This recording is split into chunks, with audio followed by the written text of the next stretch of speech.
여러분, 젖은 빨래를 빨랫줄에 널어 놓으면 어떻게 되나요? 시간이 지나게 되면 빨래는 마르게 됩니다. 그러면 빨래는 왜 마를까요?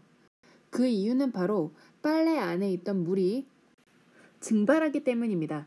그러면 이번 시간에는 증발이라는 개념이 무엇인지에 대해서 알아보도록 하겠습니다.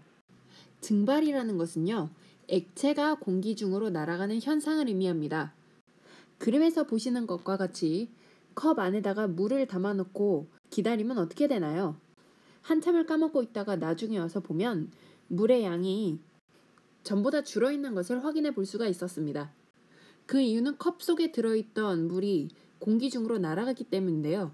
바로 이러한 현상을 증발이라고 하는 거죠. 그렇게 증발이라는 개념은 액체가 공기 중으로 날아가는 현상이라고 정의를 할 수가 있겠는데요. 컵 안에 들어있는 물을 확대해서 보면 이렇게 수많은 물 분자로 이루어져 있다는 것을 확인해 볼 수가 있습니다.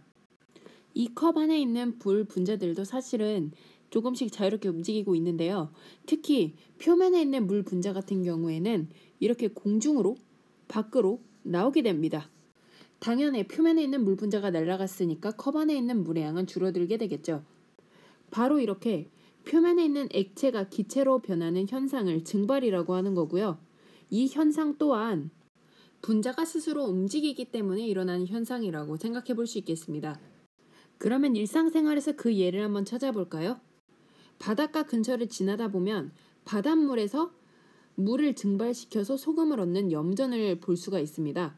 이 염전에서 소금을 만들어지는 과정은 바닷물에서 물을 증발시켜 가지고 소금을 얻는 거죠. 그러니까 증발의 한 예라고 생각할 수가 있겠습니다.